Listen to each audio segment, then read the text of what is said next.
Cette année-là, l'automne, le véritable automne, pas celui du calendrier, commença le 28 septembre, le jour où Danny Glick fut enterré au cimetière d'Harmony Hill. L'office funèbre de l'église eut lieu dans la plus stricte intimité, mais celui du cimetière fut ouvert à tous et une bonne partie des habitants de Salem s'y rendit. Les camarades de classe de Danny, les curieux et les vieux, pour qui la pratique des enterrements devenait de plus en plus habituelle, à mesure que grandissait le linceul tissé par la vieillesse autour d'eux. Ils remontèrent Burns Road en un long cortège qui serpentait à perte de vue. Toutes les voitures avaient leurs phares allumés, bien que le temps fût très clair. En tête venait le corbillard de Carl Foreman, les vitres arrière tapissées de couronnes, suivi de la Mercury 65 de Tony Glick, pétaradant avec son pot d'échappement déglingué. Dans les 4 voitures suivantes venaient les parents du côté paternel et du côté maternel. Il y avait même une famille qui était venue de Tulsa, en Oklahoma. Participait aussi à ce défilé, tout phare dehors, Mark Petrie, le garçon chez lequel se rendaient Ralphie et Danny le soir où Ralphie avait disparu, son père et sa mère, Richie Bodin et sa famille, dans la même voiture que les Norton Mabel Wertz, assise sur le siège arrière, sa canne plantée entre ses jambes enflées, discourant inlassablement sur les autres enterrements auxquels elle avait assisté et dont certains remontaient à 1930. Lester Durham et sa femme Harriet, Paul Maybury et sa femme Glynis, Pat Midler, Joe Crane, Winnie Upshaw et Clyde Corliss, tous réunis dans une voiture conduite par Milt Crossan. Milt avait ouvert la glacière à bière avant le départ, et ils en avaient bu chacun une boîte avec solennité devant la cuisinière. Eva Miller dans une voiture qui transportait aussi ses amis intimes, les 2 vieilles demoiselles Loretta Stracher et Rhoda Curless. Parkins Gillespie et son adjoint, Nolly Gardiner, dans la voiture de police de Jérusalem Slot, la Ford de Perkins sur laquelle on avait monté un pare-brise anti-balles. Laurence Crockett et sa triste épouse, Charles Rod, le chauffeur d'autobus, un négri qui assistait à tous les enterrements par principe, Charles Griffin, sa femme et ses 2 fils, Al et Jack, les 2 seuls rejetons à ne pas avoir quitté la maison. Mike Ryerson et Royal Snow avaient creusé la tombe tôt dans la matinée et avaient disposé des bandes de faux gazon sur la terre qu'ils avaient rejetées hors de la fosse. Mike avait allumé la torche du souvenir que les Glick avaient demandé. Il se rappelait s'être dit que Royal n'avait pas l'air dans son assiette ce matin-là. D'ordinaire, pendant qu'il travaillait, il ne cessait de pousser la chansonnette d'une voix à la fois vibrante et cassée. Mais ce matin-là, Mike l'avait trouvé exceptionnellement éteint, presque maussade. La gueule de bois, peut-être, pensa-t-il. Royal avait dû prendre une bonne cuite chez Edel la veille au soir avec Peter, son copain au gros bras. Lorsqu'il aperçut le corbillard de Karl à 1 kilomètre en contrebas, il ouvrit le grand portail, non sans jeter un coup d'œil vers les pointes qui le couronnaient, comme il le faisait toujours depuis qu'il y avait trouvé Doc pendu. Une fois le portail ouvert, il revint vers la tombe fraîchement creusée. Le père Donald Callahan, curé de la paroisse de Jérusalem Slot, attendait à côté de la fosse. Il portait une étole sur ses épaules et son missel était ouvert à la page des funérailles d'enfants. C'était ce que les catholiques appelaient la 3e station, la première étant la maison du défunt, la seconde la minuscule église de Saint-Andrew, la dernière Harmony Hill, terminus, tout le monde descend. Un frisson le parcourut. Il regarda l'herbe en plastique d'un vert cru et se demanda pourquoi on croyait bon de mettre ça à chaque enterrement. Ce gazon ressemblait exactement à ce qu'il était, une imitation bon marché de la vie, destinée à cacher à ceux qui vivaient encore les lourdes mottes de terre brune de leur dernière demeure. « Ils arrivent, mon père, dit-il. Callahan était grand. Il avait des yeux bleus au regard perçant et un teint couperosé. Ses cheveux étaient d'un gris d'acier. Ryerson, qui n'avait pas mis les pieds à l'église depuis l'âge de 16 ans, le préférait aux autres sorciers locaux. John Groggins, le pasteur de la secte méthodiste, était un vieux schnock hypocrite, et Patterson, le ministre mormon, était aussi fou qu'un ours qui se coince les pattes dans une ruche. Aux funérailles d'un des diacres de l'église, il y avait de cela 2 ou 3 ans, Patterson s'était bel et bien roulé par terre, mais Callahan lui paraissait assez sympathique pour un papiste. Ses cérémonies d'enterrement étaient toujours calmes, réconfortantes et courtes. Ryerson se demandait si c'était la prière qui avait fait apparaître sur ses joues et autour de son nez ce réseau de vénules. Il en doutait, mais si Callahan buvait un peu, qui pouvait l'en blâmer? Par les temps qui courent, n'est-ce pas déjà un miracle si tous ces prédicateurs ne finissent pas à l'asile? Merci, Mike, dit le père Callahan, et il leva les yeux vers le ciel clair. Cet enterrement ne va pas être facile. Ah, ça c'est sûr. Combien de temps ça va durer? Oh, 10 minutes, pas plus. Je ne veux pas prolonger le supplice des parents. Ils ont déjà assez de souffrance devant eux. Ok, dit Mike. et il se dirigea vers l'extrémité du cimetière dans l'intention de sauter le mur de pierre et d'aller manger son déjeuner dans le bois. Il savait d'expérience que la dernière personne que souhaitait voir la famille et les amis en deuil, c'était le fossoyeur dans sa salopette couverte de terre. Comment faire coïncider cette vision prosaïque avec les évocations dithyrambiques de l'immortalité et des portes célestes? Il s'arrêta près du mur du fond et se pencha pour examiner une pierre tombale en ardoise qui était tombée en avant. Il la redressa, et quand il eut essuyé la terre recouvrant l'inscription, un frisson le parcourut de nouveau. Hubert Barclay Martsen, 6 octobre 1889, 12 août 1939. L'ange de la mort qui tient la lampe de bronze au-delà de la porte d'or t'a conduit dans les eaux sombres. En dessous, presque effacé par les 36 hivers écoulés depuis lors, qu'il repose en paix. Vaguement angoissé sans savoir pourquoi, Mike Ryerson traversa le bois pour aller manger son déjeuner à côté du ruisseau. À son entrée au séminaire, un ami du père Callahan lui avait donné une inscription brodée au petit poing, dont le ton irrespectueux l'avait fait rire aux larmes tout en l'horrifiant, mais qui, avec le temps, lui paraissait de plus en plus vraie et de moins en moins irrespectueuse.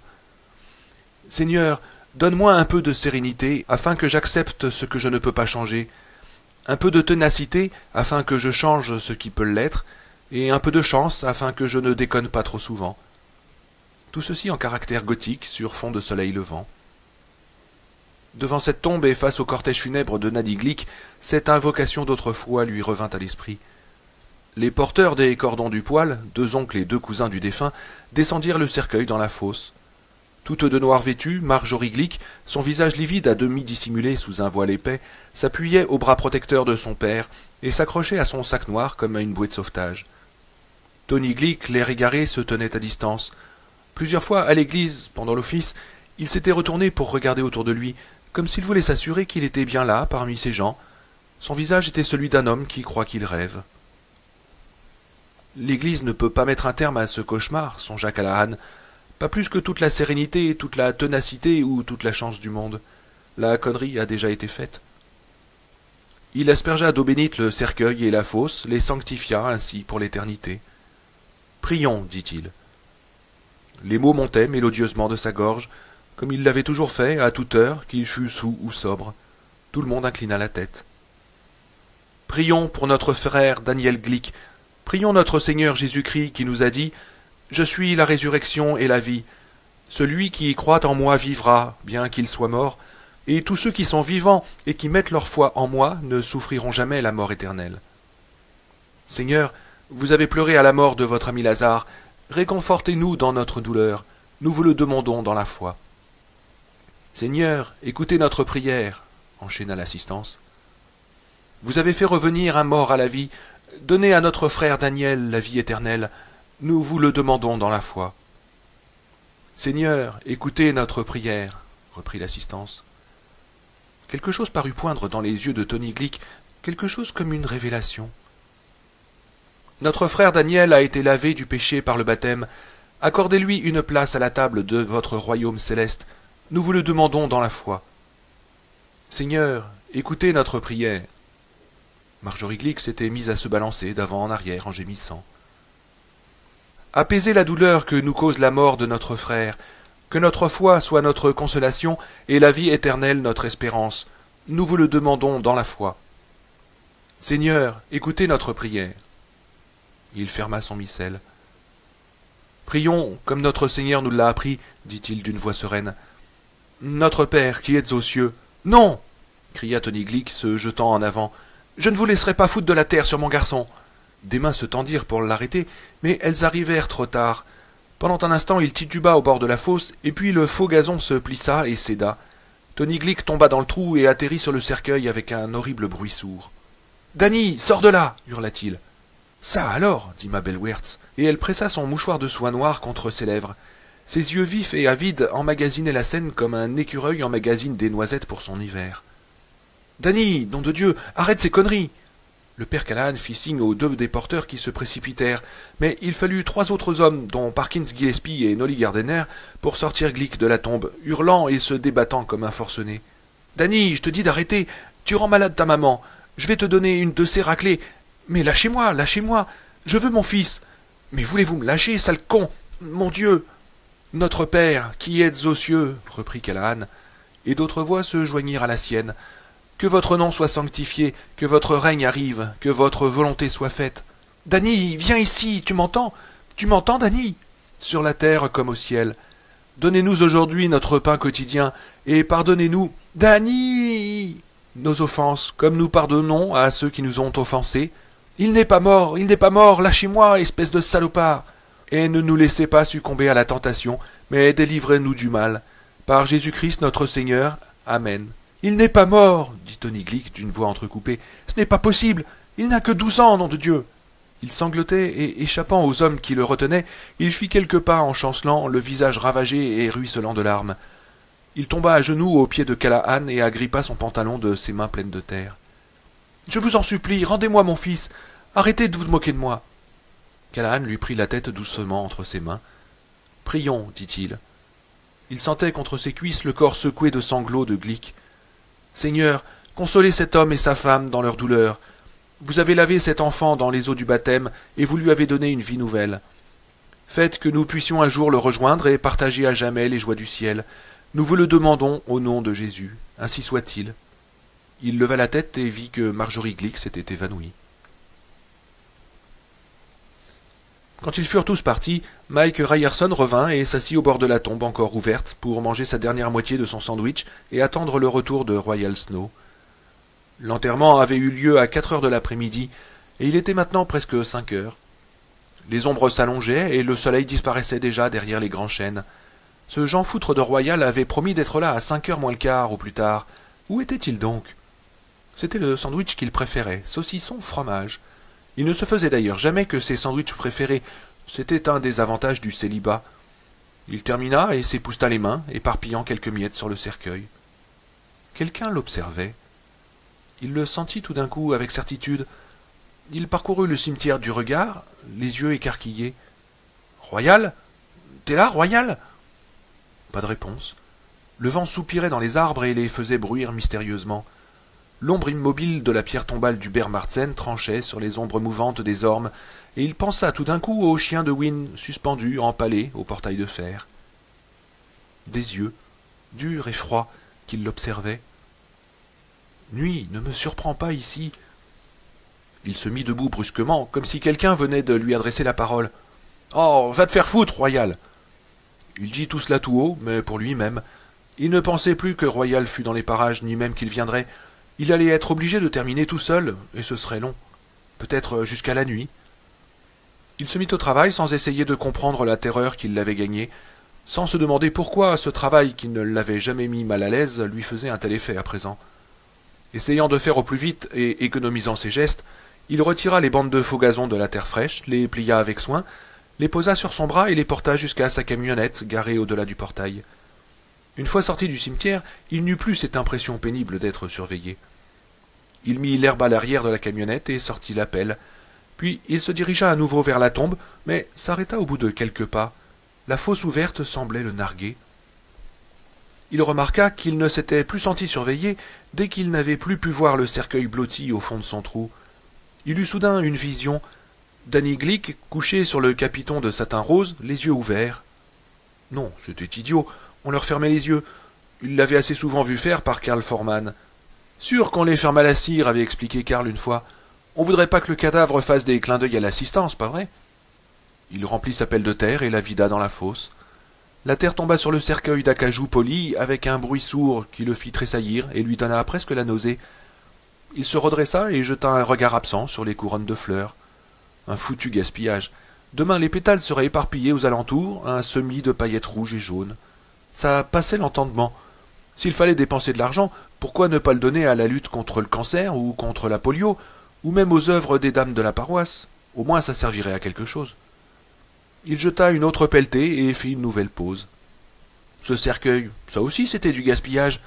Un joli cercueil en acajou qui valait au moins $1000, et voilà qu'il était en train de le recouvrir de terre. Les Glick n'avaient pas plus d'argent que les autres, et qui s'assure contre les frais d'enterrement d'un enfant? Il devait s'être endetté jusqu'au cou, et tout ça pour une boîte destinée à être ensevelie. Il se pencha, ramassa une autre pelletée, et à contre-cœur la lança dans la fosse. De nouveau l'horrible bruit sourd, le bruit de l'irréparable. Le dessus du cercueil était maintenant presque entièrement recouvert, mais l'acajou poli brillait encore à travers, comme un reproche. « Arrête de me regarder !» Il prit une autre pelletée, pas très grosse, et la jeta dedans. Boum.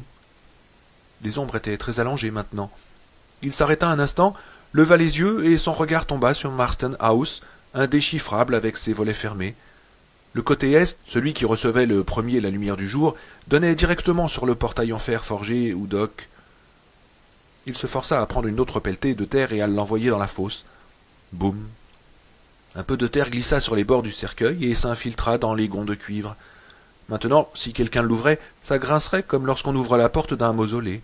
« Mais arrête de me regarder, nom de Dieu !» Il entreprit de se baisser pour prendre une nouvelle pelletée, mais rien qu'à cette idée, il se sentit accablé et s'interrompit encore une fois. Il avait lu un jour, je ne sais plus dans quel journal, l'histoire d'un Texan, milliardaire du pétrole, qui avait spécifié dans son testament qu'il voulait être enterré dans un coupé Cadillac flambant neuf. Ce qui fut fait. On creusa la fosse à l'aide d'une pelleteuse et on descendit la voiture avec une grue.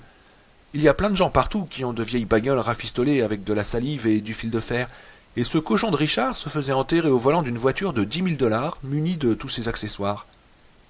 Il sursauta et fit un pas en arrière en secouant la tête tout à coup sur ses gardes. S'était-il trouvé un instant dans un état proche de la transe?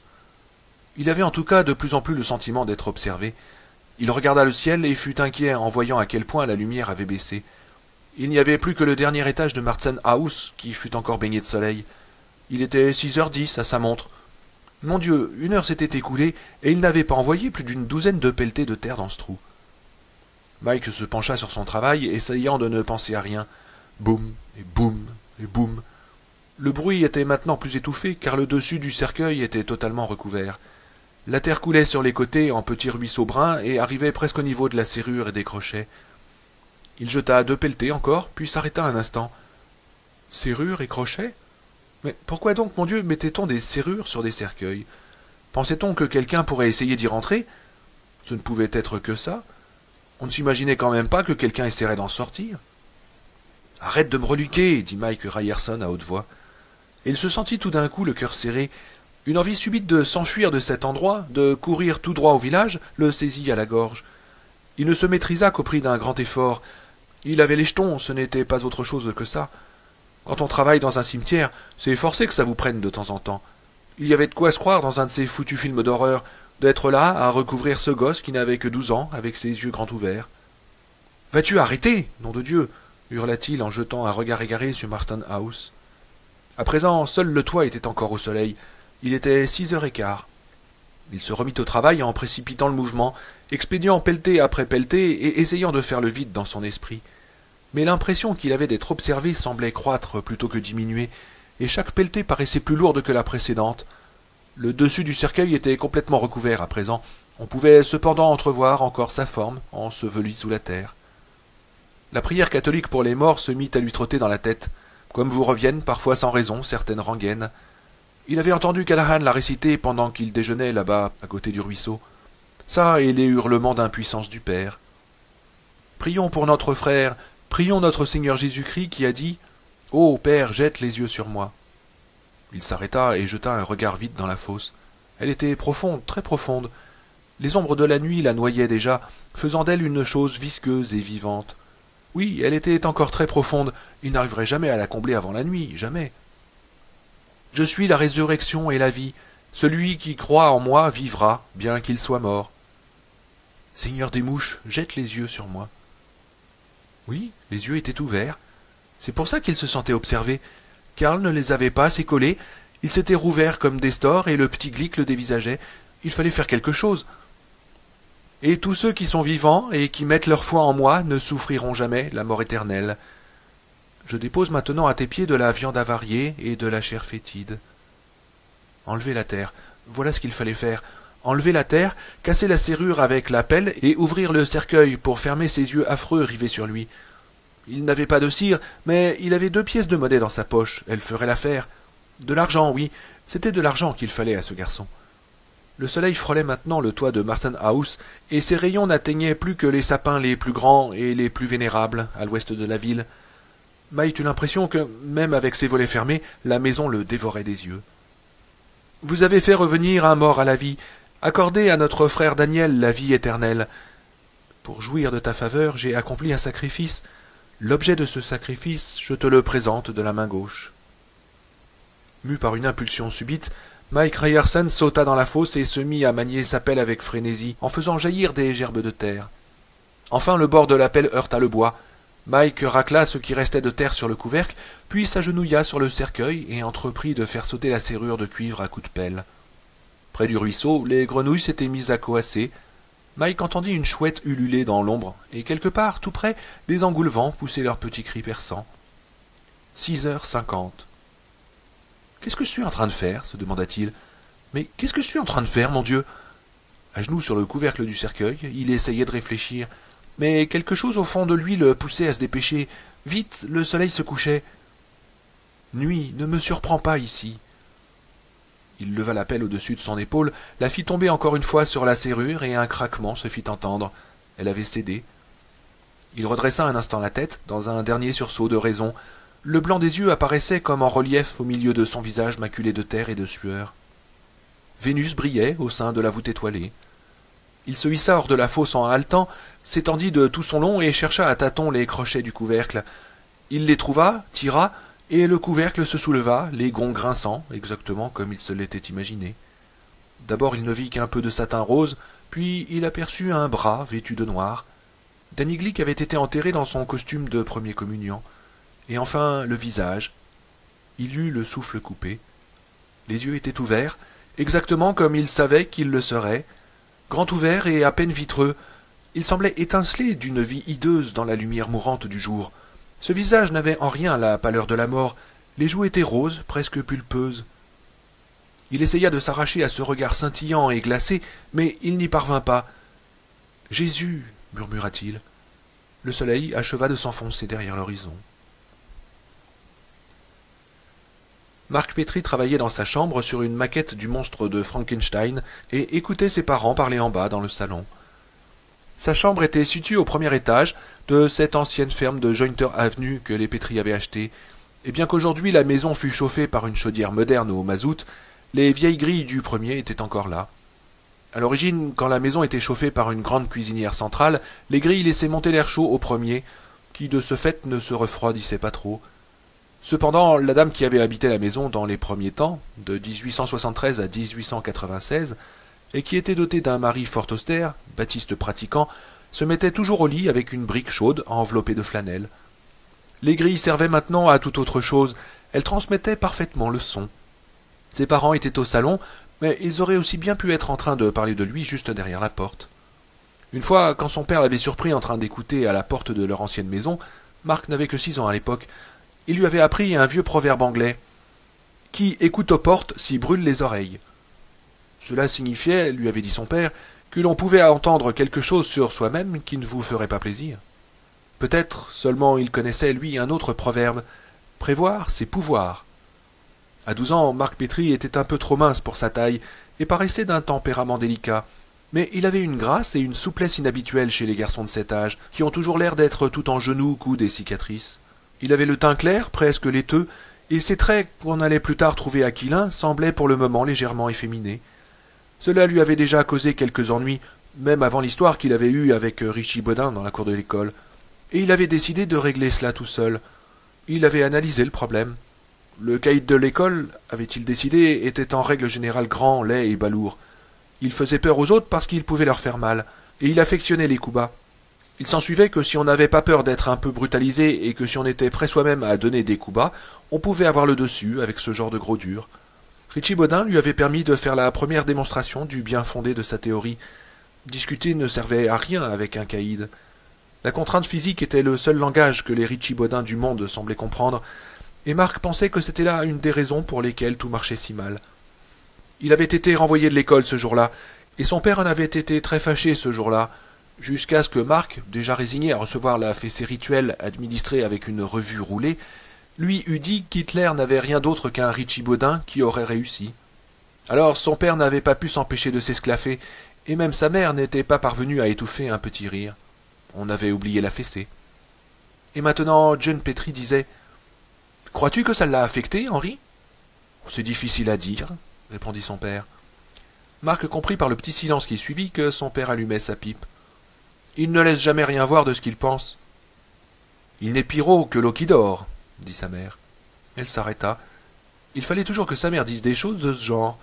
Il n'est pire haut que eau qui dort, ou encore qui veut voyager loin ménage sa monture. Marc les aimait beaucoup tous les deux, mais quelquefois ils lui paraissaient aussi pesants que les in-folios de la bibliothèque, et aussi poussiéreux. Il venait voir Marc, reprit-elle, et jouait avec son train électrique. Et maintenant il y en a un qui est mort et l'autre disparu. Ne crois pas que ça ne lui ait rien fait, Henri. Ça lui a sûrement fait quelque chose. Oh, il a les pieds sur terre, tu sais, dit M. Petri. Quels que soient ses sentiments, je suis sûr qu'il est capable de les maîtriser. Marc colla le bras gauche de la créature de Frankenstein dans la cavité articulaire de l'épaule. C'était une maquette Aurora, spécialement traitée pour devenir fluorescente dans le noir, exactement comme le Jésus en plastique qu'il avait reçu à Kittery au cours de catéchisme parce qu'il avait su par cœur tout le psaume 199. « J'ai pensé parfois que nous aurions dû en avoir un second, dit son père. Marc aurait été moins seul. »« Oh, bah c'est pas de faute d'avoir essayé, chérie, répliqua sa mère d'un ton légèrement ironique. Son père poussa un grognement. Il y eut une longue pause dans la conversation. Son père, il le savait, était en train de feuilleter le Wall Street Journal. Sa mère avait sur les genoux un roman de Jane Austen, ou peut-être de Henry James. Elle les lisait et les relisait, et Marc se demandait quel intérêt il pouvait y avoir à lire un livre plus d'une fois, puisqu'on savait déjà comment il allait se terminer. « Penses-tu qu'il y ait du danger à le laisser aller dans les bois, derrière la maison ?» demanda sa mère après un petit moment. « On dit qu'il y a des sables mouvants quelque part dans les environs. »« Mais non, ce n'est pas tout près d'ici, » dit son père. Marc se détendit un peu et colla l'autre bras du monstre. Sa table était couverte de monstres Aurora qu'il disposait suivant des combinaisons nouvelles chaque fois qu'il en ajoutait un. C'était une bonne collection. En fait, c'était elle que venaient voir Danny et Ralphie le soir où... « Je pense qu'il peut y aller, dit son père, mais pas le soir, évidemment. »« J'espère quand même que cet horrible enterrement ne va pas lui donner des cauchemars, » dit sa mère. Marc se représentait sans peine son père en train de hausser les épaules. Tony Glick, le malheureux. Mais la mort et la douleur font partie de la vie. Il serait temps qu'il s'habitue à cette idée. Peut-être. Un autre long silence. Qu'allait-elle sortir maintenant se demanda Marc. L'enfant est le père de l'homme, ou bien on reconnaît l'arbre à son fruit? Marc colla le monstre sur son socle, une tombe surmontée d'une pierre penchée. Au cœur de la vie, nous sommes dans la mort, reprit sa mère. C'est peut-être moi qui vais avoir des cauchemars. Toi? S'étonna son père. Oui, ce monsieur Foreman est un artiste accompli dans son genre. Le petit Danny avait vraiment l'air de dormir, d'être sur le point d'ouvrir les yeux, de bâiller, et je ne sais pas pourquoi les gens tiennent absolument à se torturer avec ces cérémonies à cercueil ouvert. C'est barbare. Bon, ben, c'est fini maintenant. Oui, enfin, je suppose. C'est un gentil garçon, n'est-ce pas, Henri demanda madame Petri. Marc? Oh, c'est la crème des gosses, répondit son père. Marc sourit. Qu'est-ce qu'il y a à la télévision ce soir? Je vais voir. Marc n'écouta pas la suite. La discussion sérieuse était terminée. Il posa la maquette sur le rebord de la fenêtre pour qu'elle sèche et durcisse. Dans un quart d'heure, sa mère l'appellerait pour lui dire de se coucher. Il prit son pyjama dans le premier tiroir de la commode et se mit à se déshabiller. Sa mère avait tort de se faire du souci pour son moral, car en réalité il n'était pas du tout impressionnable. Il n'y avait pas de raison particulière pour qu'il le fût. C'était un garçon d'esprit plus délié que les autres, mais qui restait dans la norme. Sa famille appartenait à la bonne bourgeoisie et pouvait s'élever encore dans l'échelle sociale. Le mariage de ses parents était solide. Ils s'aimaient avec conviction, sinon avec passion. Il n'y avait jamais eu de drame dans la vie de Marc. Les quelques bagarres de l'école ne l'avaient pas marqué. Il s'entendait bien avec ses camarades et en gros désirait les mêmes choses qu'eux. S'il y avait quelque chose qui le distinguait des autres, c'était la maîtrise qu'il avait de lui-même et le recul qu'il savait prendre vis-à-vis des choses et des gens. Personne ne lui avait inculqué ces qualités. Il semblait les avoir de naissance. Quand Chooper, son chien, s'était fait renverser par une voiture, il avait insisté pour accompagner sa mère chez le vétérinaire. Et quand le vétérinaire avait dit « Il faut l'endormir, mon garçon, tu comprends pourquoi ?» Marc avait dit « Vous n'allez pas l'endormir, vous allez l'asphyxier au gaz, n'est-ce pas ?» Le vétérinaire avait avoué que oui. Marc lui avait dit qu'il était d'accord, mais il avait embrassé Chooper d'abord. Il avait eu du chagrin, mais il n'avait pas pleuré. Il n'avait même pas été au bord des larmes. Sa mère avait pleuré, mais 3 jours après, elle n'y pensait plus, alors que Marc, lui, y penserait toujours. Voilà ce que c'était que de ne pas pleurer. Pleurer, c'était comme pisser son chagrin par terre. La disparition de Ralphie Glick lui avait fait un coup, et la mort de Danny aussi, mais il n'avait pas eu peur. Il avait entendu dire par quelqu'un dans un magasin que Ralphie avait probablement été victime d'un pervers. Marc savait ce que c'était qu'un pervers. Il vous faisait quelque chose qui le faisait jouir, ensuite il vous étranglait. Dans les bandes dessinées, l'étranglait disait toujours et pour finir, il vous enterrait dans une carrière désaffectée ou sous le plancher d'un appentis désert. Si un détraqué de ce genre lui offrait un jour des bonbons, il lui enverrait un coup de pied dans les couilles et se sauverait à toute vitesse. « Marc » fit la voix de sa mère dans l'escalier. « Oui, je viens, » dit-il en souriant de nouveau. « N'oublie pas de te laver les oreilles. »« Non, non. » Avant de descendre l'escalier de son pas souple et léger pour leur dire bonsoir et les embrasser, il jeta un coup d'œil sur la table où il avait installé ses monstres. Dracula, la bouche ouverte, montrant ses crocs, menaçait une jeune fille étendue par terre, tandis que le docteur Fou torturait une femme sur un chevalet, et que Mr. Hyde s'apprêtait à attaquer par derrière un vieillard qui rentrait chez lui. Qu'est-ce que c'était que la mort? Pas compliqué, c'est quand on tombait entre les mains des monstres. Nolly Gardiner était en train d'écouter de la musique rock à la radio et de scander le rythme avec des claquements de doigts quand le téléphone sonna. Parkins posa sa revue de mots croisés et dit « Tu veux baisser un peu, s'il te plaît ?»« Oui, bien sûr, Park. » Nolly baissa la radio et continua ses claquements de doigts. « Allô? Constable Gillespie? »« Oui. Ici l'agent Tom Harahan. J'ai les renseignements que vous m'avez demandés. »« Oh, je vous félicite d'avoir fait si vite. »« Oh, nous n'avons pas découvert grand-chose. »« Tant pis. Allez-y, qu'avez-vous appris ?» Ben Mears a été entendu par la police à la suite d'un accident mortel de la circulation survenu dans l'État de New York en mai 1973. Pas de poursuite, un accident de moto. Sa femme, prénommée Miranda, a été tuée. Des témoins ont dit qu'il n'allait pas vite et l'alcotest a été négatif. Apparemment, la route était mouillée. Quant à ses idées politiques, il serait plutôt gauchiste. Il a participé à une manifestation pour la paix à Princeton en 1966. Il a pris la parole à un rallye contre la guerre de Brooklyn en 1967. Il a participé aux marches sur Washington en été 68 et 70. Il a été retenu pour vérification d'identité lors d'une marche pour la paix à San Francisco en novembre 71. C'est tout ce qu'il y a sur lui. Ensuite, demanda Parkins. Sur Kurt Barlow, c'est Kurt avec un K.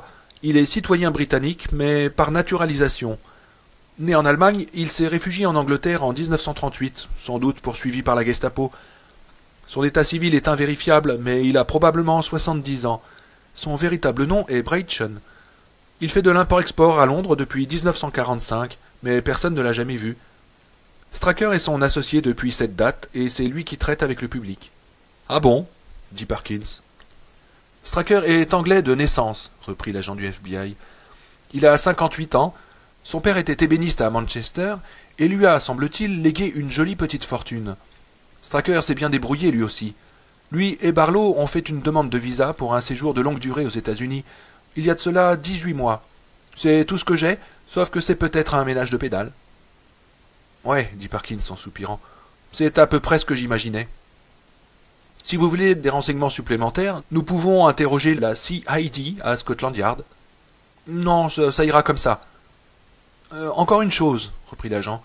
Il n'y a aucun lien entre Mears et les deux autres. Aucun lien apparent, du moins. Ok, merci. Bah, nous sommes là pour ça. Si vous avez besoin d'aide, contactez-nous. Entendu. Merci encore. Il raccrocha et regarda pensivement le téléphone. Qui était-ce, Park demanda Nolly en mettant le poste plus fort. L'excellent. Ils n'ont plus de sandwich au jambon, seulement fromage grillé et salade œuf mayonnaise. Oh, tant pis. J'ai des mousses à la framboise dans mon tiroir, si t'en veux. Non, merci. Il soupira de nouveau. À la décharge, les détritus brûlaient encore à petit feu. Dud Rogers faisait le tour de son domaine, humant l'odeur des ordures fumantes. Il broyait des débris de bouteilles sous ses lourdes bottes et soulevait à chaque pas de petits nuages de cendres noires et poudreuses. Au centre de l'immense terrain vague, un lit de braise s'allumait et s'éteignait, selon les caprices du vent. Dud y voyait comme un énorme œil rouge qui clignait, un œil de géant. Une détonation sourde éclatait de temps en temps, l'explosion d'une bombe à aérosol ou d'une ampoule. Beaucoup de rats étaient sortis de la décharge quand il y avait mis le feu le matin, plus que de coutume. Il en avait tué au moins 3 douzaines, et son pistolet était brûlant quand il l'avait enfin remis dans son étui. Particulièrement grands aussi, ces salopards. Étendus de tout leur long, certains mesuraient bien 60 centimètres. Curieux comme leur nombre augmentait ou diminuait suivant les années. Ça dépendait probablement du temps qu'il faisait. Si ça continuait, ils seraient obligés de mettre des boulettes empoisonnées, ce qu'ils n'avaient pas fait depuis 1964. Dud en repéra un qui se faufilait sous une barrière jaune installée là pour marquer la limite du feu. Il ressortit son pistolet, fit sauter le cran de sûreté, visa et tira. Le coup fit gicler la terre devant le rat et en aspergea sa fourrure. Mais au lieu de s'enfuir, il se redressa sur ses pattes de derrière et le regarda fixement. À la lueur du feu, ses petits yeux de jet semblaient lancer des flammes. Bon Dieu, il ne manquait pas de culot. « Goodbye, Mr. Rat » dit Dud, et il visa avec soin. Pan! Le rat s'écroula avec un mouvement convulsif. Dud s'approcha et le poussa d'un coup de botte. Le rat mordit mollement le cuir, ses flancs se soulevant encore faiblement. « Salopard » fit Dud tranquillement, et il lui écrasa la tête. Il s'accroupit, le regarda et se surprit en train de songer à Ruti Croquette, la petite qui ne mettait pas de soutien-gorge. Quand elle portait un de ces pulls moulants comme elles en ont maintenant, on pouvait voir ses petits bouts de seins comme si elle était à poil, tant ils étaient durs et renflés à cause du frottement du pull. Ah, si seulement il pouvait saisir un de ces nichons et le masser, rien qu'un peu, un tout petit peu. Attention, une petite salope comme ça, il la ferait mouiller en un clin d'œil. Il prit le rat par la queue et le balança comme un pendule. Que dirais-tu si tu trouvais ce vieux monsieur rat dans ta trousse, Ruti? Cette pensée, avec son double sens involontaire, le ravit, et il émit un petit rire de fausset en dodelinant bizarrement de la tête. Après avoir renvoyé le rat au loin, il se retourna et aperçut, à quelque distance sur sa droite, une silhouette longue et fine. Il essuya ses mains sur les jambes de son pantalon vert, le remonta et se dirigea vers l'étranger. « La décharge est fermée, monsieur. » L'homme se tourna vers lui. À la lueur du feu mourant, Dud aperçut un visage aux pommettes saillantes et à l'expression pensive. Le front était haut et lisse, les cheveux blancs, striés de gris. Le type les avait rejetés en arrière, comme font ces pédales de pianiste. Le reflet rouge des braises donnait à ses yeux l'air d'être injecté de sang. « C'est vrai ?» dit l'homme poliment. Il avait un léger accent, bien que sa prononciation fût parfaite. Ce bonhomme-là devait être Frenchy ou bien polac. « Je suis venu regarder le feu. C'est beau. »« Ouais. Vous êtes de la région ?»« Oui, j'habite depuis peu votre charmante petite ville. Est-ce que vous tuez beaucoup de rats ?»« Oh oui, pas mal. Depuis quelque temps, il y en a des milliers de ces fils de pute. Dites, est-ce que c'est pas vous qu'auriez acheté Martin House par hasard ?»« Des prédateurs, » dit l'homme, les mains croisées derrière le dos. Dud remarqua avec étonnement que le type était sur son 31, complet veston et tout le tremblement. « J'adore les prédateurs de la nuit. Les rats, les chouettes, les loups. Y a-t-il des loups dans la région ?»« Non, » répondit Dud. « Un gars là-haut, à Durham, a tué un coyote il y a 2 ans. Il y a aussi une bande de chiens sauvages qui pourchassent les cerfs. »« Des chiens, » dit l'étranger avec un geste de mépris. « Ces animaux vulgaires qui tremblent et pleurent au bruit d'un pas inconnu. Ils ne sont bons qu'à ramper et à gémir. On devrait les étriper tous, croyez-moi. Tous, autant qu'ils sont. »« Oh, j'ai jamais pensé à ça comme ça, » dit Dud en reculant d'un pas. « Ça me fait toujours plaisir de recevoir des visites et de tailler une petite bavette, comme on dit, mais la décharge ferme à 6 heures le dimanche, et il est 9h30 à présent. » En effet. Pourtant l'étranger ne semblait nullement pressé de partir. Dud se dit qu'il avait pris une longueur d'avance sur les gars de la ville. Ils se demandaient tous ce qui se cachait derrière le dénommé Stracker, et lui était le premier à le savoir. Larry Croquette le savait peut-être aussi, mais il n'était pas très causant. La prochaine fois qu'il irait acheter des munitions à ce pisse-froid de George Midler, il dirait comme ça, mine de rien, « Tiens, j'ai rencontré le type qui vient d'arriver. »« Qui ça ?»« Oh, tu sais, celui qui a acheté Marston House. Assez sympa, il parle un peu comme un Polac. »« Il n'y a pas de revenants dans cette vieille maison ?» demanda-t-il en constatant que le vieux ne bougeait toujours pas. « Des revenants ?» Le vieux sourit, et il y avait quelque chose d'inquiétant dans ce sourire. Si un requin pouvait sourire, ça ressemblerait à ça. Non, pas de revenants. Il insista sur le dernier mot, comme pour signifier qu'il y avait quelque chose d'encore pire. Bon, il se fait tard, vous savez. Vous devriez vraiment partir. Monsieur ? Mais c'est tellement agréable de vous parler, dit le vieux. Et pour la première fois, il tourna la tête vers Dud et le regarda bien en face. Ses yeux étaient très écartés et comme bordés de rouge par les dernières lueurs du feu. Ce n'était peut-être pas poli de regarder fixement les gens, mais il n'y avait pas moyen de se détacher de ces yeux-là. « Ça ne vous ennuie pas de discuter encore un peu avec moi, n'est-ce pas » Non, je pense que non, dit Dod d'une voix qui lui parut venir de très loin. Il lui sembla que les yeux de cet homme se dilataient jusqu'à devenir des gouffres obscurs, cernés de feu, tout prêts à l'engloutir. Je vous remercie, dit l'homme. Dites-moi, votre bosse, là, dans le dos, elle ne vous gêne pas dans votre travail? Non, dit Dod, se sentant toujours très loin. Il pensa vaguement. Je veux bien être pendu s'il n'est pas en train de m'hypnotiser. Comme ce type à la foire de Topchan, comment s'appelait-il donc? Ah oui, monsieur Méphisto. Il vous endormait et vous faisait faire toutes sortes de choses drôles, sautiller comme un poulet, courir comme un chien, ou raconter ce qui s'était passé à la fête d'anniversaire de vos 6 ans. Il avait hypnotisé ce con de Reggie Sawyer, et bon Dieu, ce qu'on avait pu rire. Et cette bosse n'est-elle pas un handicap pour d'autres choses? Non, Il regardait toujours les yeux, fasciné. Allons, allons. La voix du vieux était caressante. Nous sommes des amis, n'est-ce pas? Racontez-moi, dites-moi. Eh bien, les filles, vous savez, les filles. Naturellement, dit le vieux sur un ton rassurant. Les filles se moquent de vous, n'est-ce pas? Elles n'ont aucune idée de votre virilité, de votre force. C'est vrai, chuchota Dud. Elles sont méchantes avec moi. Elle est méchante. Qui, elle? Demanda l'homme. Ruty Croquette. Elle. Mais sa pensée s'envola. Qu'elle s'envole, aucune importance. Rien ne comptait à présent que cette paix profonde et parfaite. Elle vous fait des niches, peut-être? Elle rit derrière ses doigts? Elle donne des coups de coude à ses amis quand vous passez? Oui. Mais vous avez envie d'elle, insista la voix, n'est-il pas vrai? Oh oui. Elle sera à vous, j'en suis sûr. Il y avait quelque chose de délicieux dans tout ça. Dud crut entendre au loin des voix douces chanter des paroles obscènes, des carillons d'argent, des visages diaphanes, la voix de Ruty Croquette. C'était comme s'il la voyait soulevant ses nichons dans ses mains, faisant jaillir du décolleté en V de son pull les 2 hémisphères blancs et pulpeux, et lui murmurant « Embrasse-les, Dud, mords-les, suce-les ». C'était comme s'il se noyait dans les yeux cernés de rouge du vieil homme. L'étranger s'approcha, et Dud comprit tout, l'accepta, et quand vint la douleur, elle fut douce comme l'argent et verte comme l'eau qui dort dans les profondeurs. Sa main tremblait, et au lieu de saisir la bouteille, il l'envoya par terre. Elle tomba sur le tapis avec un bruit mat et se vida en glougloutant, imbibant de scotch la moquette verte. « Merde !» dit le père Donald Callahan. Il se baissa précipitamment pour la ramasser avant que tout ne fût perdu. Il n'en restait déjà plus beaucoup. Il remit la bouteille presque vide sur le bureau, à bonne distance du bord, et se dirigea tant bien que mal vers la cuisine, à la recherche d'une serpillière et d'une bouteille de détachant.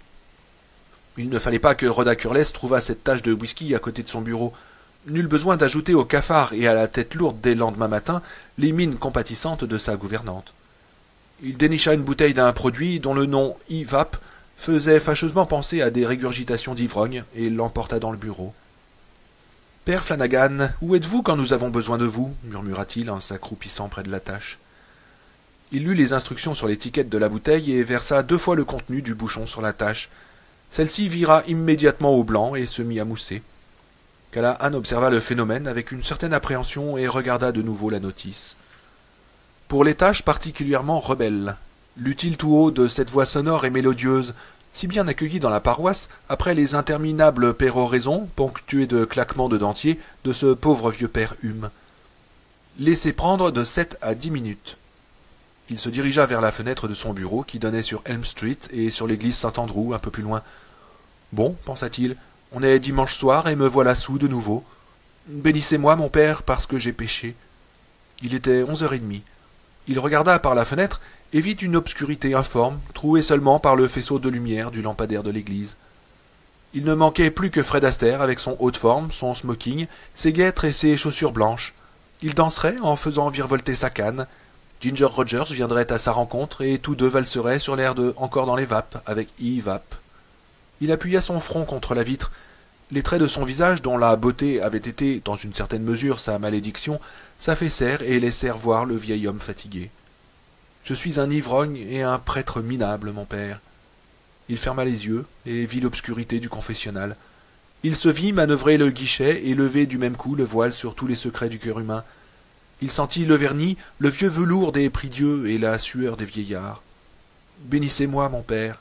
J'ai bousillé la voiture de mon frère, j'ai frappé ma femme, j'ai regardé par la fenêtre de Mrs. Sawyer pendant qu'elle se déshabillait, j'ai menti, j'ai triché, j'ai eu des pensées et des désirs malhonnêtes, parce que j'ai péché.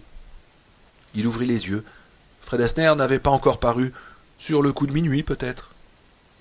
La ville était endormie, sauf... Il leva la tête. Oui, il y avait de la lumière là-haut. Il pensa à la fille Bowie, non, MacDougall, elle s'appelait ainsi à présent, lui disant de sa petite voix essoufflée comment elle avait battu son bébé. Quand il lui avait demandé combien de fois, il avait senti, et presque entendu, son esprit pédaler à 100 à l'heure pour trouver le moyen de transformer 12 fois en 5 ou 100 fois en 12. Triste comportement pour un être humain. Il avait baptisé l'enfant Randall Fractus MacDougall, conçu sur le siège arrière de la voiture de Royce MacDougall, probablement pendant la deuxième séance du drive-in. Pauvre petit être souffrant, il se demanda si elle savait ou devinait qu'il aurait aimé passer ses mains à travers le petit guichet, saisir cette âme qui se débattait de l'autre côté de la grille et la serrer jusqu'à ce qu'elle crie. « Pour votre pénitence, ma fille, vous aurez une demi-douzaine de coups de poing sur la tête et un bon petit coup de pied au cul. Allez votre chemin et ne péchez plus. » Sinistre, se dit-il. Mais il avait rencontré plus grave que l'ennui dans le confessionnal. Ce n'était pas seulement cela qui l'avait écœuré et poussé vers ce club de moins en moins fermé qu'était l'association des prêtres catholiques, de la Dive Bouteille et des chevaliers du Cutty-Sark. C'était surtout la marche inexorable de cette machine qu'était l'Église, faisant éternellement la navette entre le ciel et la terre avec son fardeau de petits péchés. C'était la reconnaissance rituelle du mal par une Église à présent essentiellement préoccupée des maux de la société. C'était la présence réelle de ce mal dans le confessionnal, aussi réelle que l'odeur du vieux velours. Un mal stupide, pour lequel il n'y avait ni pardon ni sursis. Le poing s'écrasant sur la figure du bébé, le pneu ouvert à coups de canif, la rixe dans un bar, la lame de rasoir glissée dans une pomme le jour de Halloween, et tous les palliatifs insipides que l'esprit humain, dans ses replis tortueux, était capable d'inventer. Messieurs, de meilleures prisons vont remédier à tout cela, une meilleure police, de meilleures institutions sociales, un meilleur contrôle des naissances, de meilleures techniques de stérilisation, de meilleurs avortements. Messieurs, si nous arrachons ce fœtus des entrailles de sa mère, dans un magma sanglant de bras et de jambes informes, il ne grandira pas et n'ira pas tuer une vieille dame à coups de couteau. Mesdames, si nous attachons cet homme sur une chaise munie d'un dispositif électrique adéquat, et si nous le faisons frire comme une côtelette de porc, il n'aura plus jamais l'occasion de torturer des petits garçons jusqu'à ce que mort s'en suive. Mes chers compatriotes, si ce projet de loi relatif à l'eugénisme est voté, je peux vous garantir que plus jamais... Merde, la vérité de sa condition lui était apparue de plus en plus clairement depuis un certain temps, depuis 3 ans peut-être. Elle avait gagné en netteté, comme un cliché dont on affine la mise au point, jusqu'à ce que l'image soit parfaitement nette. Il aurait voulu se battre pour quelque chose. Les jeunes prêtres avaient leur lutte, l'élimination du racisme, la libération des femmes, voire la libération des homosexuels.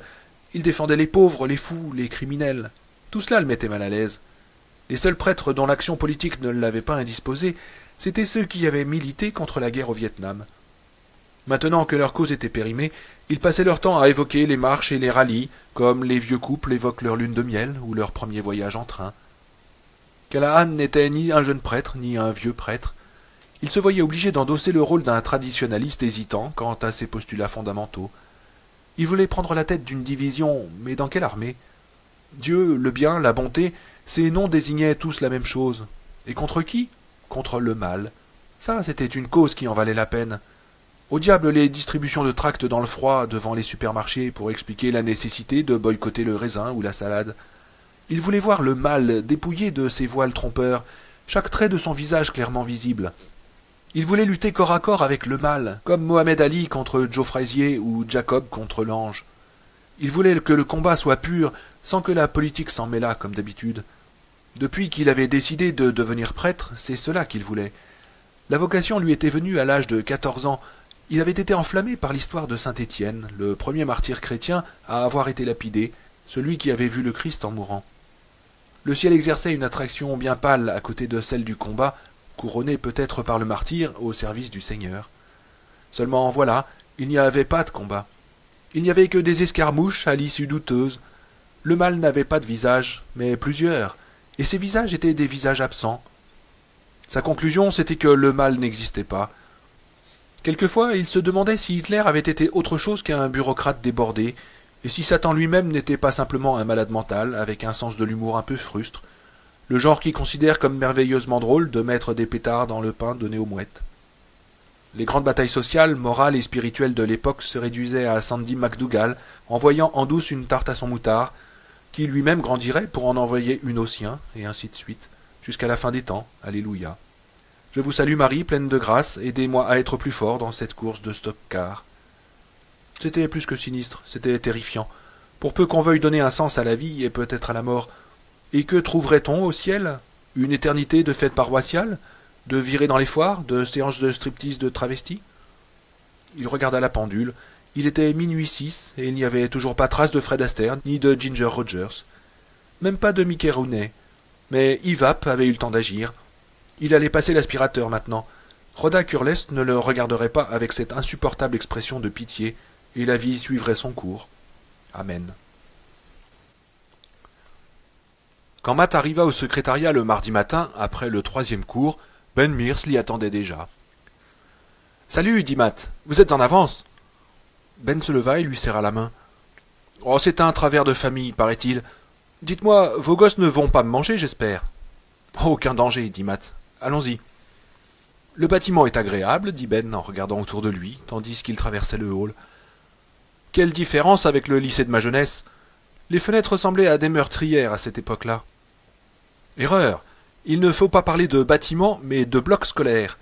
Les tableaux noirs sont des aides visuelles, et les gosses sont la population scolarisée du lycée mix de l'État de Jérusalem-Slot. »« Comme ils ont de la chance, dit Ben en souriant. N'est-ce pas? Est-ce que vous êtes allé à l'université, Ben? J'ai essayé, en fac de lettres, mais j'ai eu l'impression que tous ces petits intellectuels ne rêvaient que d'une chose, c'était de devenir la coqueluche du campus, en se signalant d'une façon quelconque à l'attention générale. En plus, je me suis fait étendre à mes examens. Quand la fille de Conway a commencé à se vendre, je chargeais des caisses de Coca-Cola dans des camions de livraison. Oh, il faut raconter ça aux élèves, ça les intéressera. Vous aimez l'enseignement? Demanda Ben. Oh, bien sûr. Sinon, à quoi ça rimerait de faire ce métier depuis 40 ans? La cloche sonna pour la dernière fois, et son écho se répercuta dans le couloir vide, où seul un élève à la traîne se dirigeait sans se presser vers l'atelier de menuiserie. « Et de la drogue ?» demanda Ben. « Oh, il y a de tout, comme dans tous les lycées d'Amérique. Chez nous, c'est surtout l'alcool. »« Pas de marijuana ?»« Non, l'herbe n'est pas un problème à mon avis. Et c'est aussi l'avis de l'administration, quand ces messieurs ont quelques verres de gin bean dans le nez, et s'expriment franchement. Je sais pertinemment que notre conseiller pédagogique, par exemple, un des meilleurs qui soit, n'a pas peur de fumer un joint avant d'aller au cinéma. Moi aussi, j'ai essayé. Ça me fait un effet épatant, mais après j'ai des brûlures d'estomac. « Vous avez essayé ?»« Chut, dit Matt, les murs ont des oreilles. D'ailleurs, on est arrivé. »« Aïe, aïe, aïe. »« Mais non, pas de panique, dit Matt en le faisant entrer. Il y avait là une vingtaine d'élèves, leur regard convergea sur Ben. « Bonjour, les amis. Je vous présente Ben Mears. » Tout d'abord, Ben crut qu'il s'était trompé de maison. Quand Matt Burke l'avait invité à dîner, il lui avait bien parlé d'une petite maison grise, juste après une maison en briques rouges. Il en était sûr, mais était-il possible qu'il s'en échappe ce flot tonitruant et ininterrompu de musique pop? La porte était munie d'un heurtoir en cuivre terni. Il frappa une première fois, puis n'obtenant aucune réponse, frappa de nouveau. Cette fois-ci, on baissa la musique et Matt lui cria « C'est ouvert, entrez !» Il obéit et regarda autour de lui avec curiosité. La porte d'entrée ouvrait directement sur un petit salon dont le mobilier rustique avait dû être réuni au hasard de courses chez les brocanteurs. Un poste de télévision Motorola de la toute première époque trônait à la place d'honneur. La musique sortait d'une chaîne hi-fi quadriphonique. Matt, arborant un tablier à carreaux rouges et blancs, sortit de la cuisine d'où s'échappaient des effluves de sauce à l'italienne. « Excusez-moi pour le bruit, dit Matt, je suis un peu sourd, c'est pour ça que je la mets très fort. »« Oh, c'est de la bonne musique, dit Ben. »« Oui, je suis un fan du rock'n'roll depuis Buddy Holly. Quelle musique merveilleuse. Avez-vous faim ?»« Bien sûr, répondit Ben. Merci encore de m'avoir invité. Je crois que j'ai pris plus de repas chez les uns et les autres depuis mon retour à Salem que pendant ces 5 dernières années. »« Oh, c'est une petite ville très accueillante. J'espère que ça ne vous fait rien de dîner dans la cuisine. Un marchand d'antiquités est passé il y a 2 semaines et m'a offert $200 pour ma table de salle à manger. Je ne suis pas encore arrivé à la remplacer. »« Oh, ça m'est tout à fait égal. Je suis habitué à manger à la cuisine. Dans ma famille, on a toujours fait ça. La pièce était d'une netteté scrupuleuse. Sur la cuisinière à 4 brûleurs, la sauce tomate mijotait, et une passoire pleine de spaghettis fumants était posée au-dessus d'une casserole. Le couvert était mis sur une petite table pliante, 2 assiettes dépareillées, et 2 verres décorés de personnages de bande dessinée. Des pots de moutarde, se dit Ben amusé. Le léger sentiment de contrainte qu'il éprouvait encore à se trouver avec un étranger disparut complètement, et il commença à se sentir chez lui. « Il y a du bourbon, du scotch et de la vodka dans le placard au-dessus de l'évier, » dit Matt. « Et des cocktails aux fruits dans le frigo. Rien de sensationnel, malheureusement. »« Je vais prendre du bourbon avec de l'eau du robinet, » dit Ben. « Allez-y.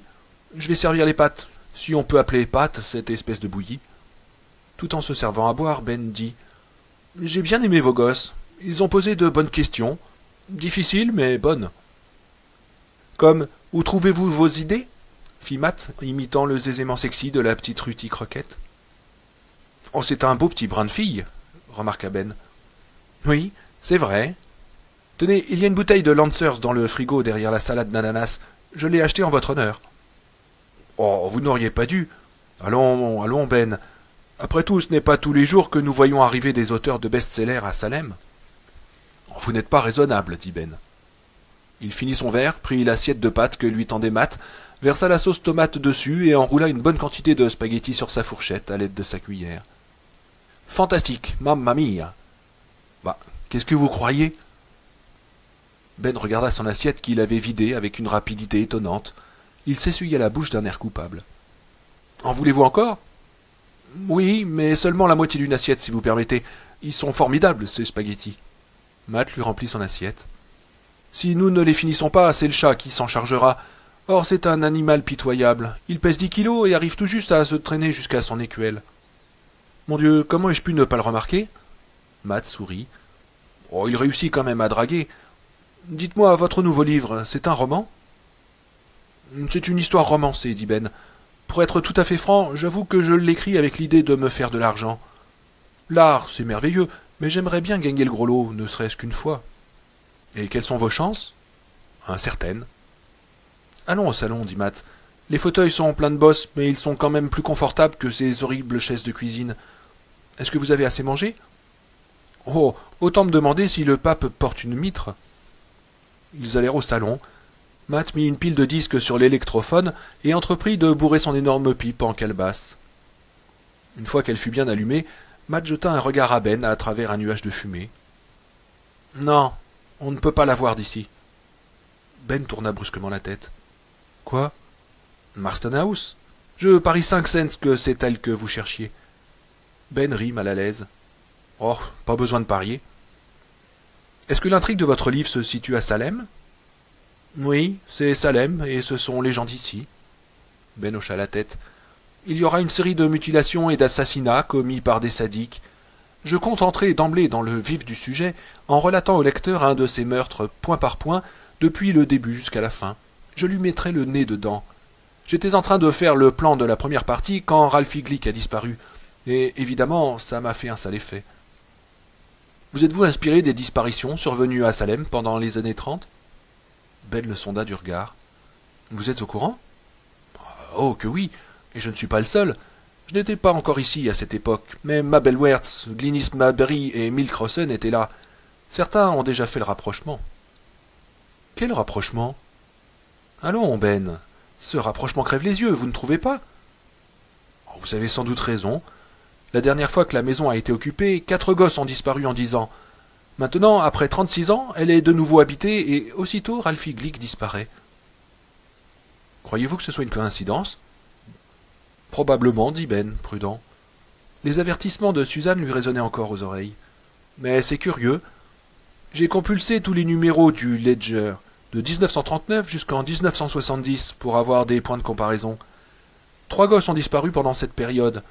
Le premier s'était enfui de chez lui et on l'a retrouvé quelque temps après, travaillant à Boston. Le deuxième a été repêché dans l'Androscoggin, 1 mois après sa disparition. Et le dernier a été retrouvé enterré au bord de la route 116, aux environs de Gates, probablement victime d'un chauffard qui aurait dissimulé le corps avant de prendre la fuite. Les 3 énigmes sont donc éclaircies.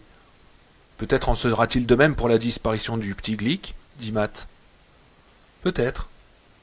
Vous avez l'air d'en douter. Et que savez-vous de Stracker? Oh, rien du tout, dit Ben. Je ne suis même pas sûr d'avoir envie de le rencontrer. Ce livre m'a l'air de bien démarrer, mais son aboutissement dépend d'une certaine conception de Marston House et de ses habitants. Si je découvre que Stracker est un homme d'affaires comme les autres, ce qui est sans doute le cas, mon élan en sera peut-être brisé. Je ne pense pas que vous couriez ce genre de risque, dit Matt. Vous savez qu'il a ouvert son magasin aujourd'hui. Suzy Norton et sa mère y ont fait un tour, juste pour voir. D'ailleurs, presque toutes les femmes de la ville en ont fait autant, à ce qu'on m'a dit. D'après Del Marquet, à qui je fais confiance, même ma belle Wertz s'est traînée jusque là-bas. On prétend qu'il est bel homme, un dandy très élégant, complètement chauve et charmant. Il paraît même qu'il a vendu quelques pièces. Ben sourit. Tout ça est parfait. Est-ce que quelqu'un a vu l'autre moitié du tandem? Non, il est censé être parti en voyage d'affaires. Pourquoi censé? Matt haussa les épaules avec nervosité. Je ne sais pas. Tout ça est probablement parfaitement normal, mais cette maison me met mal à l'aise. C'est presque comme s'il leur avait fallu cette maison-là et pas une autre. Comme vous l'avez très bien dit, elle est dressée, là, sur la colline, comme une idole. Ben acquiesça de la tête. Et par-dessus le marché, nous avons une autre disparition d'enfant. Le frère de Ralphie, Danny, mort à 12 ans, d'une anémie pernicieuse. Qu'y a-t-il de suspect là-dedans? C'est triste, bien sûr, mais... Mon médecin est un jeune type qui s'appelle Jimmy Cody. Je l'ai eu comme élève. C'était un sacré diable à l'époque, et maintenant c'est un bon médecin. Remarquez, j'extrapole peut-être à partir de ce qu'il m'a raconté. Bon, allez, dites, demanda Ben. Eh bien, j'étais allé le voir pour un check-up, et je lui disais en passant que c'était terrible ce qui était arrivé au petit Glick, et tragique pour les parents, surtout après la disparition incompréhensible du petit frère. Alors Jimmy m'a dit que George Corby l'avait appelé en consultation à propos de ce cas. Le garçon était anémique, c'est sûr. Il m'a dit que le taux de globules rouges pour un garçon de l'âge de Danny devait être de l'ordre de 85 à 90%. Or celui de Danny était descendu à 45. Nom d'un chien, dit Ben. Mais on lui faisait des piqûres de vitamine B12, on lui donnait du foie de veau et il allait beaucoup mieux. Il devait rentrer chez lui le lendemain, et c'est à ce moment-là que, paf, il est tombé raide mort. Si ma belle Wertz vous entendait, elle verrait tout de suite des indigènes armés de flèches empoisonnées en embuscade dans le parc. Oh, je n'en ai parlé et n'en parlerai à personne d'autre qu'à vous. À ce propos, Ben, je crois que vous feriez bien de garder le sujet de votre livre pour vous. Si Loretta Starcher vous pose des questions, dites-lui que c'est un livre sur l'architecture. Oui, on m'a déjà chapitré là-dessus. Suzanne Norton, sans doute. Ben regarda sa montre et se leva. À propos de Suzanne, on croirait voir un faisan en parade nuptiale. Il se trouve que je dois partir également. Il faut que je retourne au lycée. Nous répétons le 3e acte de notre pièce de théâtre, une comédie d'une grande portée sociale, le problème de Charlet. Et quel est son problème? L'acné, dit Matt en riant. Ils se dirigèrent vers la porte et Matt s'arrêta un instant pour enfiler un blouson de couleur passée marqué des initiales du lycée. Ben se dit qu'abstraction faite de son visage, dont l'expression était vive et pénétrante, en même temps que rêveuse et presque naïve, Matt n'avait pas le physique d'un prof d'anglais sédentaire, mais plutôt celui d'un vieux prof de gym. « Dites-moi, dit Matt lorsqu'ils furent sur le perron, est-ce que vous avez des projets pour vendredi soir ?»« Non, pas vraiment. Je me suis dit que nous irions peut-être au cinéma, Suzanne et moi. C'est ça ou rien, par ici. »« J'ai pensé à autre chose, dit Matt.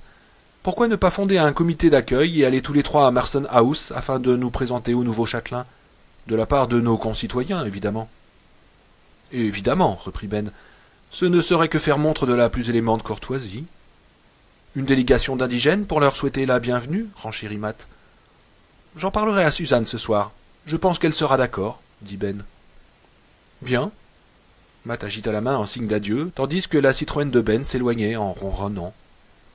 Ben lui répondit en klaxonnant 2 fois et ses feux arrière disparurent derrière la colline.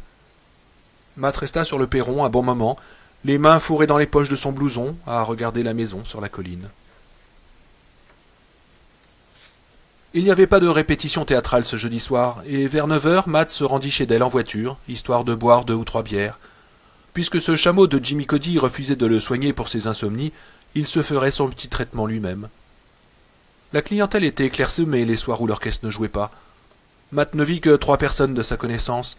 Weasel Craig, qui sirotait une bière dans son coin, Floyd Tibbets, le visage morose.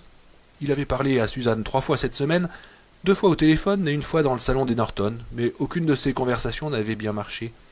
et Mike Ryerson, assis sur une des banquettes du fond, contre le mur. Matt se dirigea vers le bar. Del Marquet essuyait les verres en regardant l'homme de fer sur un poste portatif. « Salut, Matt. Comment ça va ?»« Comme ça. La salle n'est pas très animée ce soir. » Del haussa les épaules. « On donne 2 films de motards au drive-in de Gates. Je ne fais pas le poids. »« Un verre ou un pichet ?»« Oh bah allons-y pour le pichet. » Del le tira, coupe à la mousse et ajouta 4 centimètres. Matt paya et après un instant d'hésitation se dirigea vers Mike. Comme la plupart des jeunes de Salem, Mike était passé par ses cours d'anglais et Matt avait de la sympathie pour lui. Son intelligence était moyenne, mais il avait obtenu de bons résultats à force de travailler et de poser des questions autant de fois qu'il fallait pour comprendre. Il jouissait en outre d'un sens de l'humour rapide et original et d'un caractère indépendant qui avait fait de lui l'un de ses élèves les plus populaires de sa classe. « Salut, Mike, » dit Matt. « Ça ne t'ennuie pas que je vienne m'asseoir près de toi ?» Mike Ryerson leva la tête et Matt eut un coup au cœur. Il pensa immédiatement « La drogue, la vraie, celle qui ne pardonne pas. »« Pas du tout, monsieur Burke. Asseyez-vous. » Sa voix était atone, son teint d'un horrible blanc pâteux, sauf sous les yeux où il virait au noir. Ses yeux étaient comme agrandis par la fièvre. Dans la pénombre de la taverne, ses mains se déplaçaient lentement au-dessus de la table, comme des fantômes. Il n'avait pas touché au verre de bière posé devant lui. « Qu'est-ce que tu deviens, Mike ?» Matt se versa un verre de bière en empêchant ses mains de trembler. Il avait toujours eu une vie tranquille. Les hauts et les bas, traduits par un graphique, n'auraient donné qu'une courbe au faible relief. Et depuis la mort de sa mère, 13 ans auparavant, il n'y avait plus eu de creux vraiment sensible. Il avait été cependant très atteint par le destin tragique de quelques-uns de ses élèves. Billy Royko, mort dans un accident d'hélicoptère au Vietnam 2 mois avant le cessez-le-feu. Sally Greer, une des élèves les plus brillantes et les plus vives qu'il ait jamais eues, tuée par son petit ami, qui s'était saoulé à mort quand elle lui avait annoncé qu'elle voulait rompre. Gary Coleman, devenu aveugle à la suite d'une mystérieuse dégénérescence du nerf optique. Le frère de Buddy Bayberry, Doug, le seul gosse intéressant de toute cette tribu d'abrutis, mort noyé sur la plage d'Old Orchard. Et la drogue. Tous ceux qui tâtaient des eaux du l'été n'y plongeaient pas forcément, mais il y en avait suffisamment de ces gosses qui ne carburaient qu'au rêve. « Comment je vais ?» dit Mike d'une voix lente. « Je ne sais pas, monsieur Burke. Pas très bien. »« À quelle saloperie tu t'es mis ?» demanda Matt avec douceur. Mike le regarda sans comprendre. « La drogue. Amphétamine, acide, cocaïne, ou est-ce... »« Mais je ne me drogue pas, dit Mike. Je crois que je suis malade. »« C'est vrai ? Je ne me suis jamais drogué de ma vie. » Matt remarqua qu'il ne parlait qu'au prix d'un énorme effort. « Rien que de l'herbe, et encore je n'y ai pas touché depuis 4 mois. Je suis malade depuis lundi, je crois. Figurez-vous que je me suis endormi à Harmony Hill dimanche dernier le soir, et que je ne me suis pas réveillé avant lundi matin. » Il secoua lentement la tête. « Et depuis, je suis mal foutu. Je dirais même que ça va de mal en pis. » Il poussa un gros soupir et son corps en fut tout secoué. Matt se pencha vers lui, anxieux. « C'est arrivé après l'enterrement de Danny Glick ?»« Ouais. » Mike le regarda de nouveau. « Je suis revenu terminer le travail après le départ de tout le monde. Mais cet enculé de... Oh, excusez-moi, monsieur Burke. Ce Royal Snow de malheur ne s'est pas montré. Je l'ai attendu longtemps, et c'est à ce moment-là que j'ai dû commencer à me sentir mal. Parce que après ça, tout est...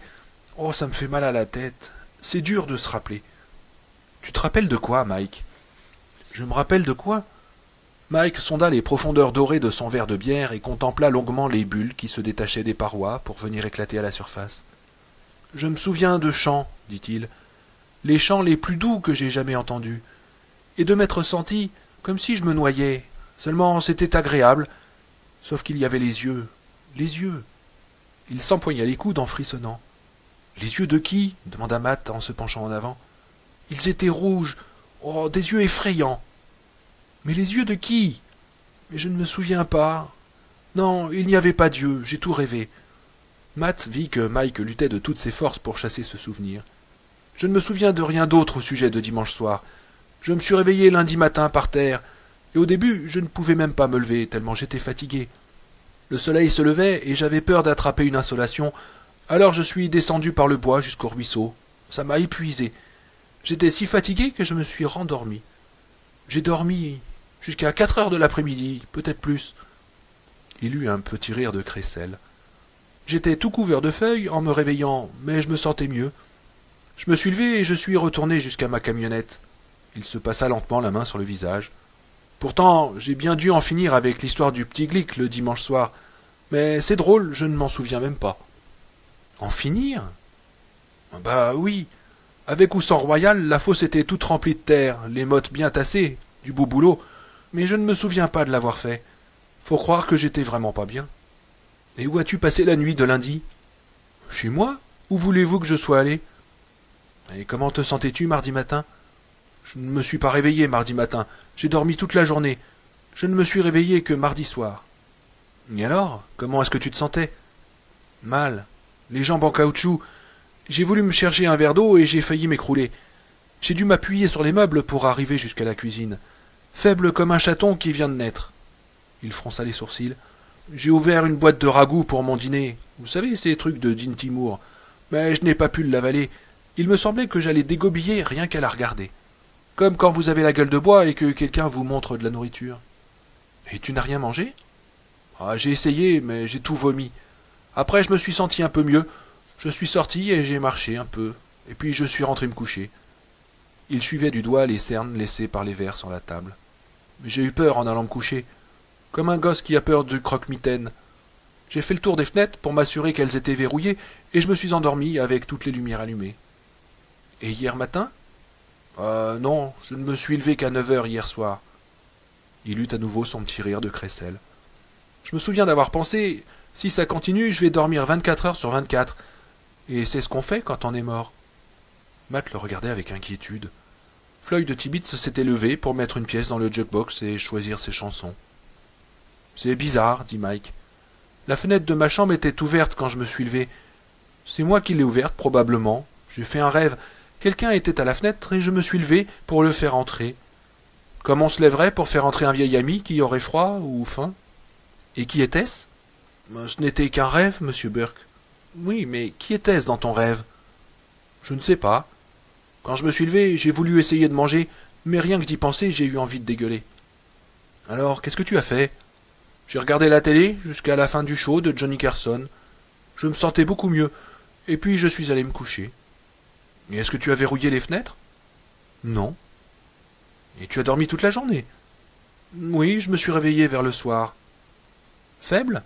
Oh, et comment? Il se passa la main sur le visage. Je me sens si mal, s'exclama-t-il d'une voix brisée.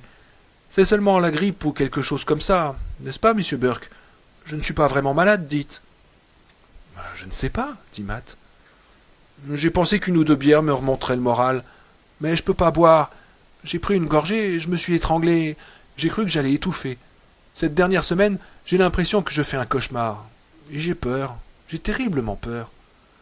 Il se cacha le visage dans ses mains maigres et Matt vit qu'il pleurait. Mike? Pas de réponse. Mike!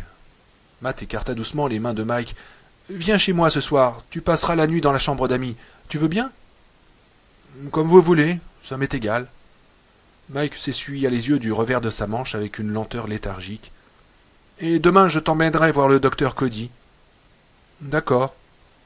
Allez, allons-y. Partons. Matt songea à appeler Ben Mears, mais ne le fit pas. Mark frappa à la porte et Mike Ryerson lui dit d'entrer. Il lui apportait un pyjama. Oh, il sera un peu grand. Vous tracassez pas, monsieur Burke. Je dors en caleçon. Il était debout, en slip, et Matt vit que son corps était d'une pâleur effroyable. Les côtes saillaient sous la peau. Tourne la tête, Mike, par ici. Mike tourna docilement la tête. Mike, d'où viennent ces marques? La main de Mike toucha sa gorge au-dessous de l'angle de la mâchoire. Je ne sais pas. Matt resta un moment sans bouger, les nerfs à vif, puis il alla jusqu'à la fenêtre. Le verrou était bien mis, mais il la secoua néanmoins d'une main fébrile. Les ténèbres du dehors pesaient lourdement sur la vitre. N'hésite pas à m'appeler pendant la nuit s'il y a n'importe quoi qui ne va pas. N'importe quoi, hein. Même si tu fais un mauvais rêve. Tu le feras, Mike? Oui. Tu entends, Mike? N'importe quoi, hein. Ma chambre est au bout du couloir. D'accord.